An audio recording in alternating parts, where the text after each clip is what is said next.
موت کے در سے ہم علی چھوڑ کے محمد وعجل فرجهم.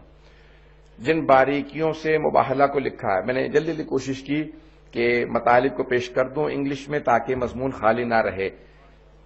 ایک شب میں حبیب خدا نے، رسول خدا نے حضرت سلمان سے کہا کہ سلمان، مباہلہ میں جانے والوں کے لیے اہتمام کر دو، میں مدینے سے باہر فلاں مقام پہ مباہلہ کروں گا.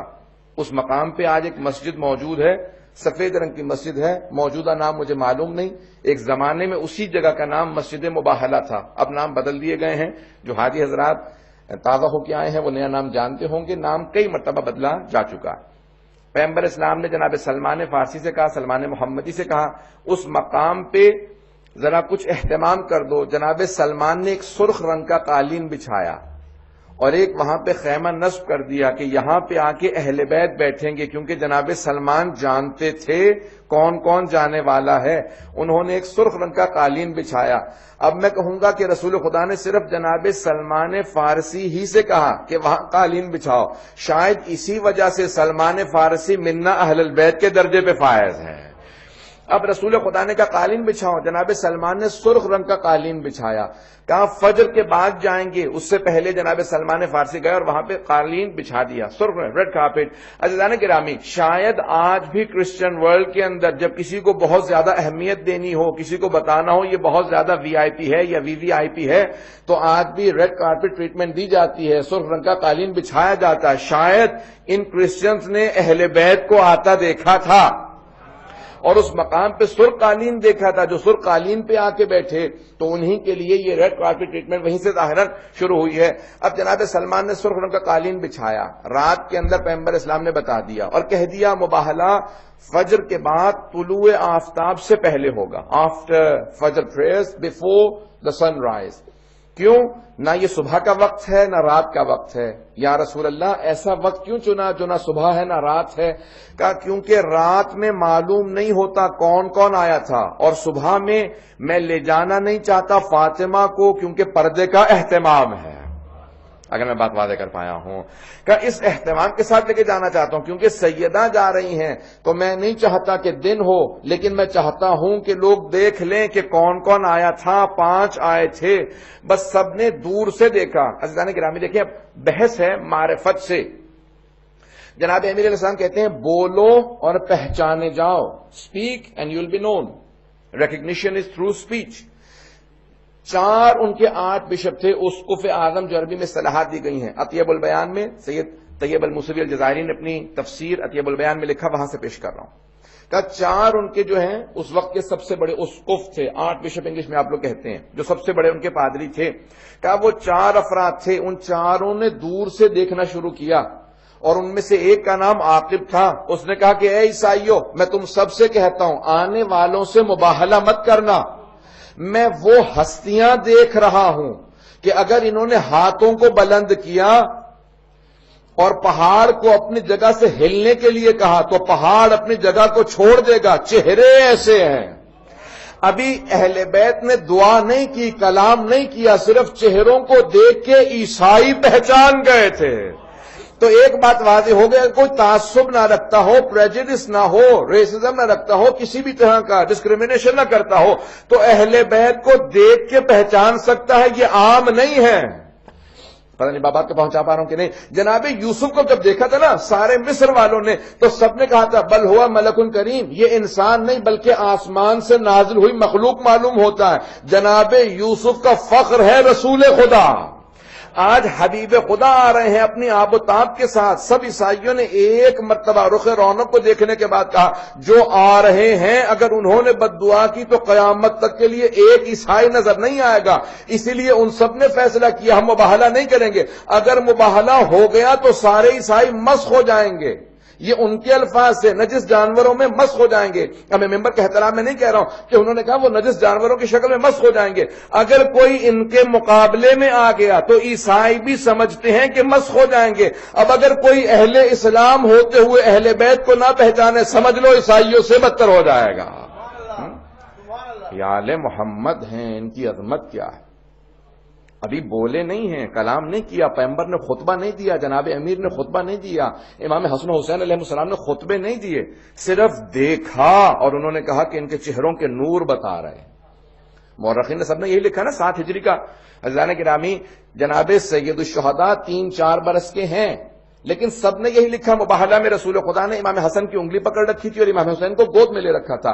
اب یہ گود کا وقت نہیں ہے، امام حسین علیہ السلام 6 مہینے یا 4 مہینے کے نہیں ہیں، 3-4 برس کے ہیں اور اچھی طرح سے چلنا جانتے ہیں۔ ابھی چند دنوں ہی پہلے تو مباہلہ سے یا 1 برس پہلے تو سید الشہداء نے ضد کر کے کہا تھا نا، نانا میں آپ کے اس گھوڑے پہ سواری کرنا چاہتا ہوں، ذہن میں جملے آ جائے گا، نانا میں آپ کے اس گھوڑے پہ مأمون پہ سواری کرنا چاہتا ہوں۔ تو پیغمبر اسلام نے کہا یہ کسی کو سواری نہیں دیتا سوائے میرے اور علی کے، کہا نانا میں سواری کرنا چاہتا ہوں۔ تو جناب سید الشہداء اتنا اصرار کر کے صحابہ کو سمجھا رہے ہیں میں وہ ہوں جو رسالت سے اپنی بات کو منواتا ہوں۔ فوراً جناب ختمی مرتبت نے گود میں لیا، چوما، بہت پیار کیا اور فوراً اسی اپنی سواری پہ جناب سید الشہداء کو بٹھایا، کچھ دور ہٹے اور دیکھنے کے بعد بس ایک جملہ کہا میرا بیٹا بہت خوبصورت لگ رہا ہے اور بہت مسکرائے۔ صحابہ کہتے ہیں اتنا پیغمبر اسلام مسکرائے کہ آپ کے دندان مبارک نظر آنے لگے، آپ کے چہرے سے چمک آنے لگی، پھر اچانک زار و قطار رونے لگے، اتنا روئے کہ آپ کی پورے ریش مبارک تر ہو گئی۔ تو صحابہ نے کہا مایوبکی کا یا رسول اللہ، آپ کو کس چیز نے رلا دیا یا رسول خدا؟ کہا کل یہی میرا نواسا ہوگا، یہی سواری ہوگی، لیکن مدینہ نہیں کربلا ہوگا۔ میں اس لحظے کو سوچ کے رو رہا ہوں۔ تو ابھی جناب سید الشہداء یعنی چلنے پھرنے کے مطابق اور سب چیز یعنی اتنے بچپنے میں نہیں ہے کہ آغوش میں ہوں، لیکن پیغمبر اسلام سارے ان عیسائیوں کو، مسلمانوں کو پیغام دے رہے ہیں جو رسالت جس کے ناز اٹھائے اسے حسین ابن علی کہتے ہیں، کیونکہ اسی مباہلہ کے فوراً بعد تاریخ محرم کی آئیں گی جہاں حسین قربانی دے کے پورے دین کی حفاظت کریں گے۔ تو آج پیغمبر اسلام آغوش میں لے جا کے بتا رہے ہیں کہ یہاں نازش اٹھانا مقصود تھا، حسین کی نازش کرنا مقصود تھا تاکہ واضح ہو سکے حسین ابن علی کون ہے۔ بس بھی آئیں جملے کو آخری پیش کروں گا، میرے پاس وقت ہے تھوڑا سا، اگر آپ لوگ زحمت کریں گے تو میں مطالب کو آگے بڑھاؤں گا۔ عزیزان گرامی، ختمی مرتبت آئے، میدان مباہلہ میں پہنچے۔ اب میں چند جملے 1-2 بزرگ خطباء کے ہیں پیش کرنا چاہتا ہوں کہ رسول خدا جب چل رہے تھے تو آپ جب قدم اٹھاتے تھے، جہاں آپ کے قدم جاتے تھے وہیں پہ جناب سیدہ کے قدم آتے تھے۔ میں اپنے انداز سے کہوں، جہاں جہاں رسالت کے قدم آتے تھے عصمت کے قدم بھی وہیں پہ جاتے تھے اور امامت کے قدم انہیں چھپاتے تھے۔ جناب سیدہ دونوں کے بیچ میں چل کے یہ بتا رہی ہیں کہ رسالت و امامت کے درمیانی واسطے کا نام فاطمۃ الزہرا ہے۔ اللہم صلی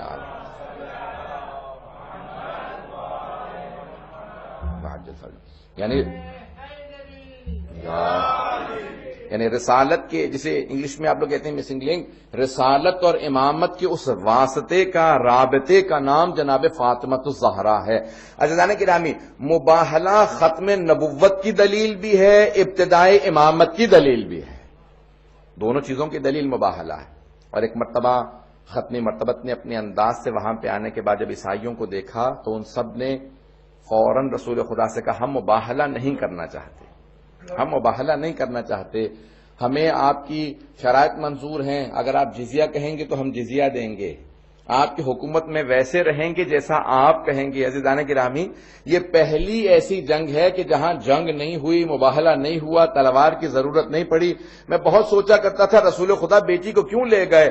رسول خدا جنگ کے لیے نہیں بلکہ دعا کے لیے بیٹی کو لے کے گئے تھے، کیونکہ آج دعا کا مقابلہ تھا۔ جہاں تلوار کا مقابلہ ہوتا تھا جناب امیر کو سب سے آگے بھیجتے تھے، جہاں دعا کا مقابلہ آیا وہاں پہ جناب سیدہ کو سب سے آگے لے کے چلے، کہا کہ کیونکہ دعا کا مقابلہ ہے، جہاں سیدہ آمین کہہ دیں گی وہاں پہ اللہ سبحانہ و تعالی ویسا ہی رکھے گا جیسے سیدہ کہیں گی۔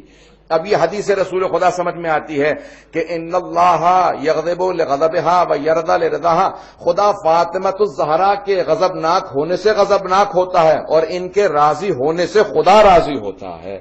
اب پیغمبر اسلام کی حدیث سمجھ میں آتی ہے کہ اگر سمجھنا چاہیں صحابہ رسول میں کون کون رضی اللہ عنہ ہے، دیکھ لیجئے کس کس سے جناب سیدہ راضی ہے۔ عزیزان گرامی، یہ جناب خاتون جنت کی عظمت کا تعارف تھا جس میں رسول خدا مباہلہ کے اندر خاتون جنت کو ساتھ لے کے گئے۔ آئیے ذرا جناب امیر علیہ السلام کی زبانی نہج البلاغہ سے چند جملے اقتباسات پیش کرنا چاہتا ہوں، چند خطبوں کے الفاظ پیش کرنا چاہتا ہوں کہ اہل بیت علیہ السلام کون ہے، اور ایک سوال شبہ ہے اس کا جواب دینا چاہتا ہوں۔ اگر سننا چاہیں گے تمام حضرات تو میں پیش کروں گا۔ باوجہ بلند صلوات۔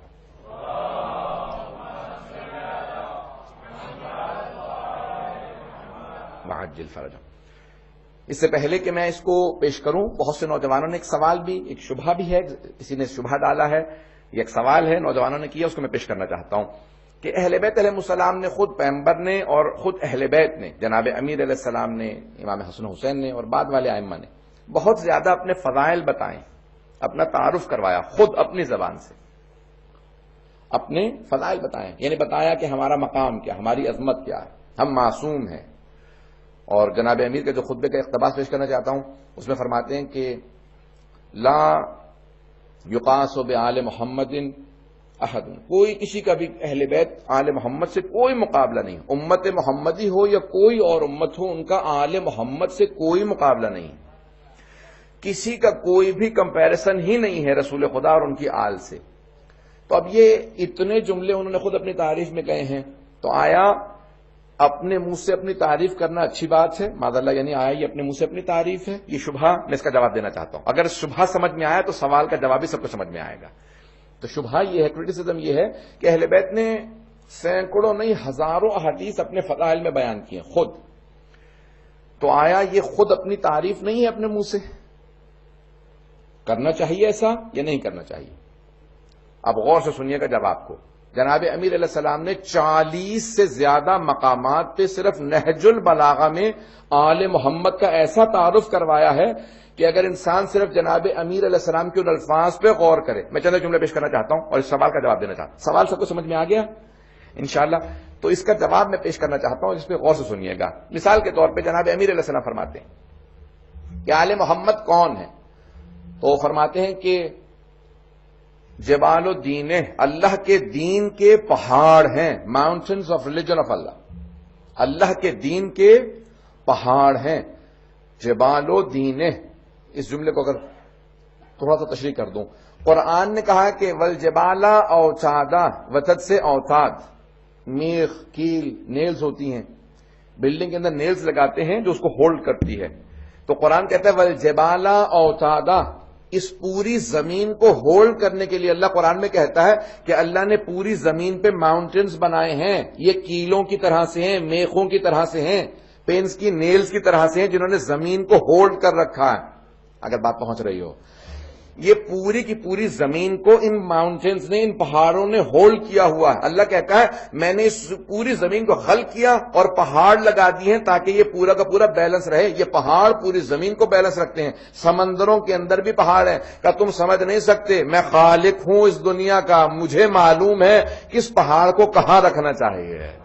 والجبال اوتادا، اب یہ قرآن میں ہے والجبال اوتادا۔ اب امیر المومنین قرآن کی اس آیت سے استدلال کرتے ہوئے کہتے ہیں اہل بیت علیہ السلام کی جبال الدین ہے کہ اہل بیت علیہ السلام اللہ کے دین کے پہاڑ ہیں۔ جیسے زمین بغیر پہاڑوں کے تباہ ہو جائے، ویسے ہی دین پروردگار بغیر آل محمد کے تباہ ہو جائے۔ یہ آل محمد کی وجہ سے دین باقی ہے۔ پھر دوسرے مقام پہ فرماتے ہیں اسی خطبے کے اندر، خطبہ نمبر 2 ہے، اور دوسرے مقام پہ خطبہ نمبر 109 کے اندر پھر فرماتے ہیں کہ اللہ نے جب جب چاہا دین کو زندہ کرے، جب جب چاہا علم کو زندہ کرے تو آل محمد کے ذریعے علم کو زندہ کیا، اور جب جب چاہا جہالت کو موت دے تو جہالت کو موت بھی آل محمد کے ذریعے دی۔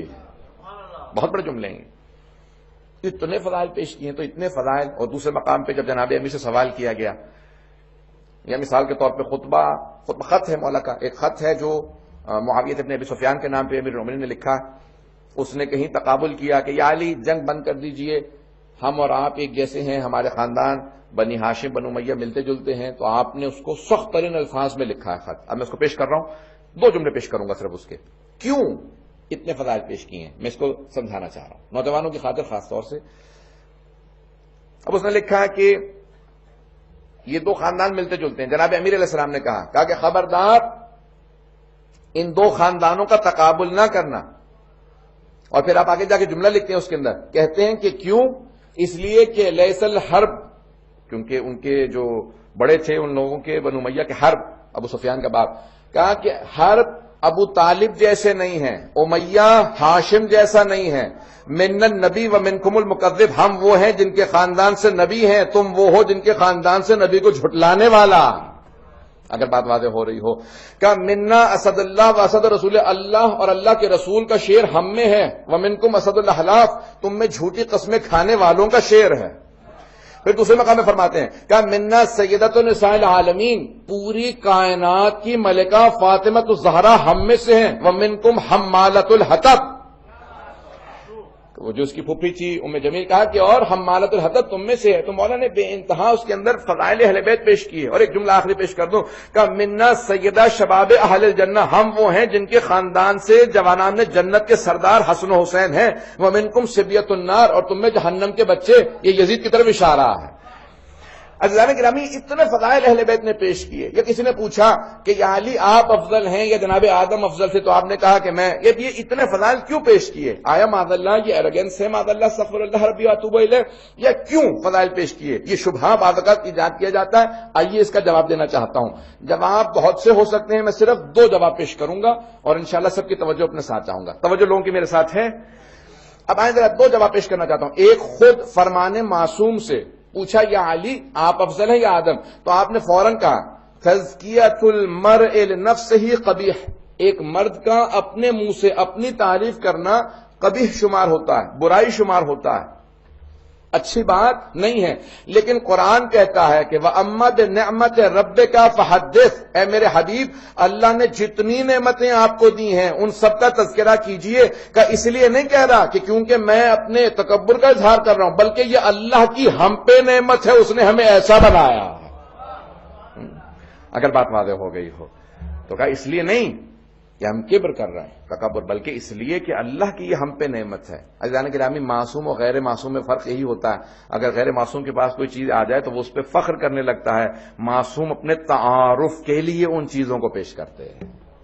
اگر بات واضح ہوئی ہو، ایک ان پہ یہ اللہ کی نعمت ہے کہ اللہ نے ان کو اتنے فضائل دیے۔ دوسرے علماء کہتے ہیں کہ بے انتہا لوگ بعض اوقات روز قیامت شکوہ کریں گے کہ ہم آل محمد کو پہچان نہیں سکے، تو وہ خود اپنی زندگی میں ہمیشہ کبھی کسی کو مہلت نہیں دیتے تھے کہ روز قیامت تم یہ نہ کہنا ہم پہچانتے نہیں تھے، وہ خود اپنا تعارف کروا کے بتاتے تھے، پہچان لو میں علی ہوں، میرا علم کا مقام یہ ہے، میری شجاعت کا مقام یہ ہے، قرآن میں کون کون سی آیات میرے لیے آئی ہیں، جناب سیدہ کا مقام کیا، حسن حسین کا، یہ تعارف کروا کے کسی کو مہلت نہیں دیتے تھے کہ روز قیامت کوئی خدا کی بارگاہ میں کہے انہوں نے تعارف ہی نہیں کروایا کہ ہم پہچان پاتے ان کا مقام کیا، کہ انہوں نے اپنا تعارف کروایا، مسلسل تعارف کروایا۔ جناب سید الشہداء سب 72 شہید ہو چکے ہیں، آپ کے اصحاب شہید ہو چکے، بھائی شہید ہو چکے، بیٹے شہید ہو چکے، اس کے باوجود ایک مرتبہ، آخری مرتبہ اتمام حجت کی خاطر کہہ رہے ہیں تم روز قیامت خدا کی بارگاہ میں شکوہ نہیں کر سکتے میں نے تعارف نہیں کروایا تھا، میرے سر پہ میرے جد رسول خدا کا امامہ ہے،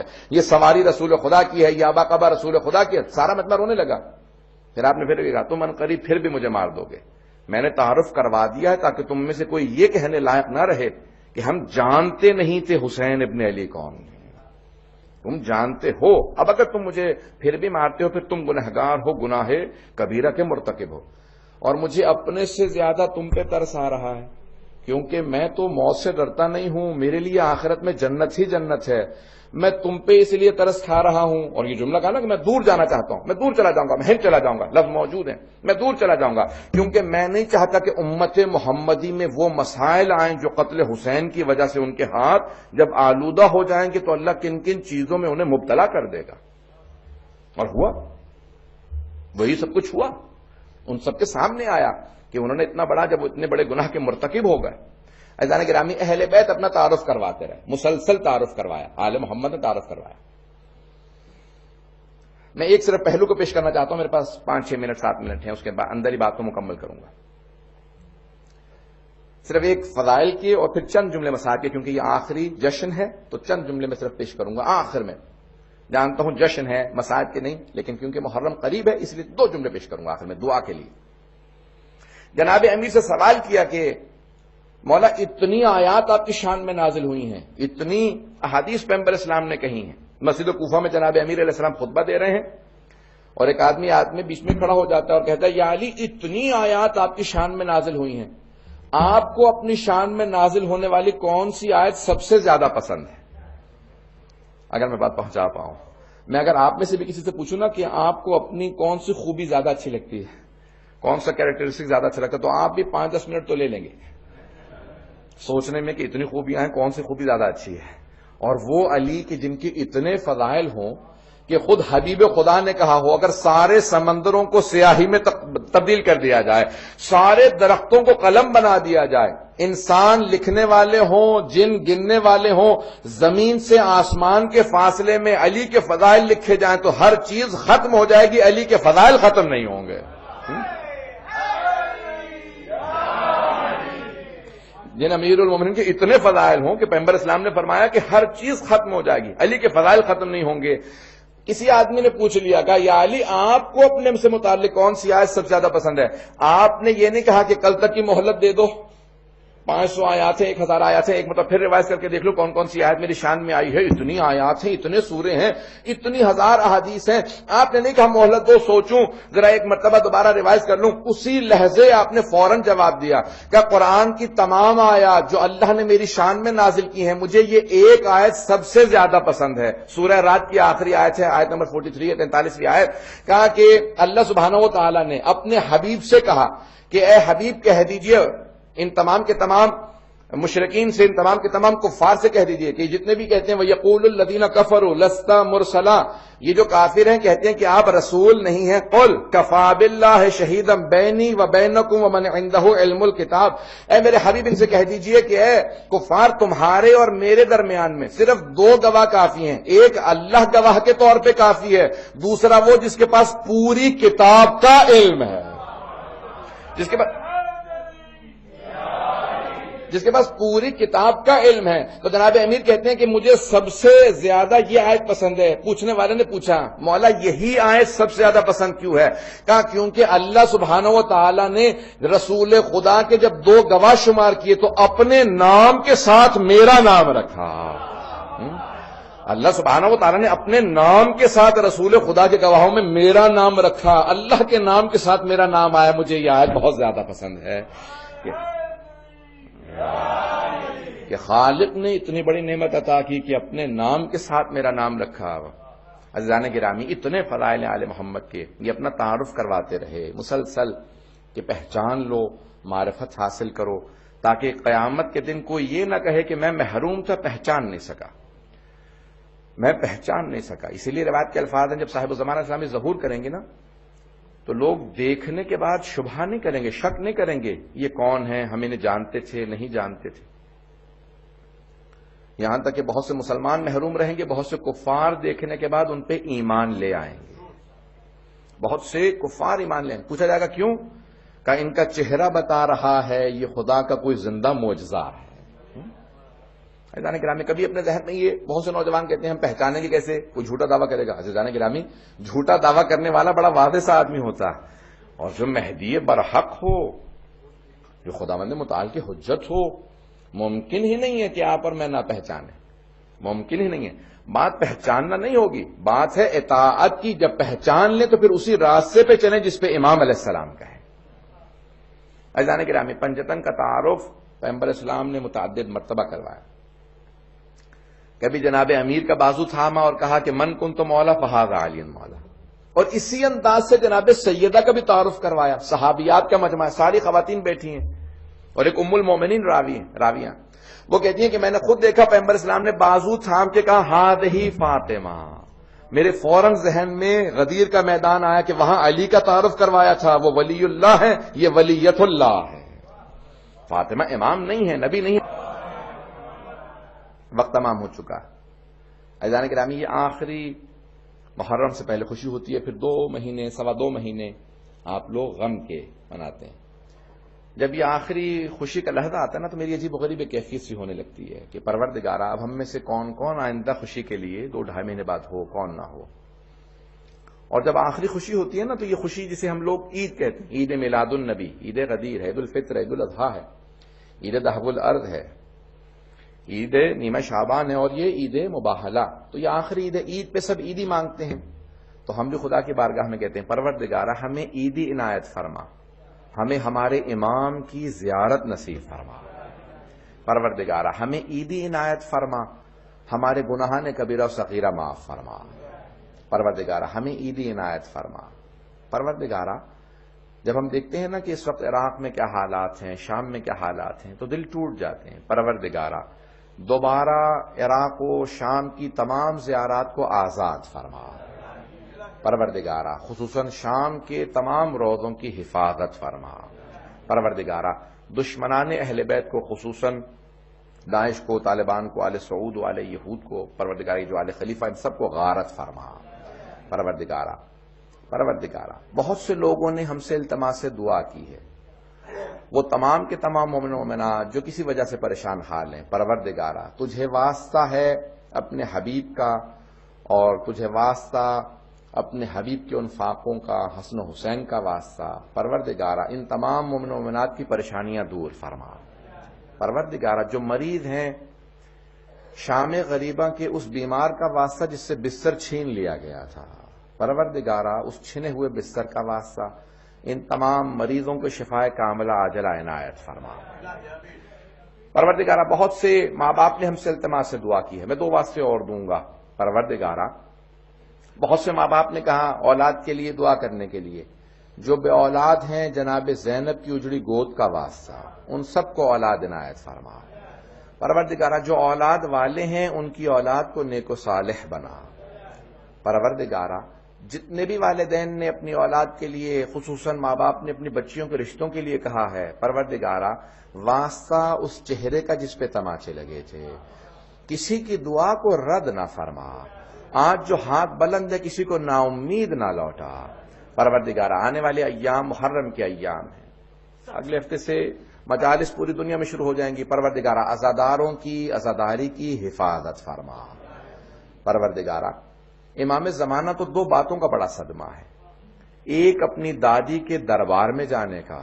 اور دوسرے اپنی پھپھی کے بازار میں جانے کا۔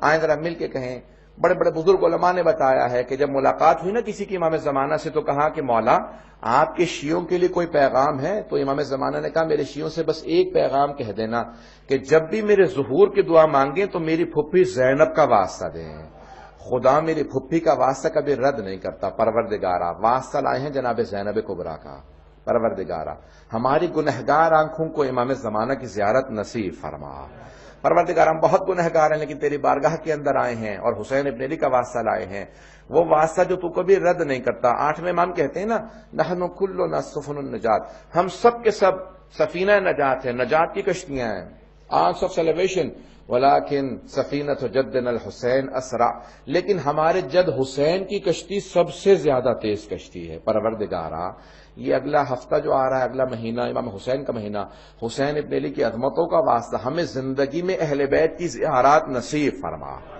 آخرت میں ان کی شفاعت نصیب فرما، پروردگارہ ہمارے مرحومین کے درجات کو بلند فرما، ان کی قبروں کو منور فرما، پروردگارہ جتنے بھی افراد یہاں موجود ہیں کسی کو نا امید نہ لوٹا، ہم سب کی عاقبت بخیر فرما،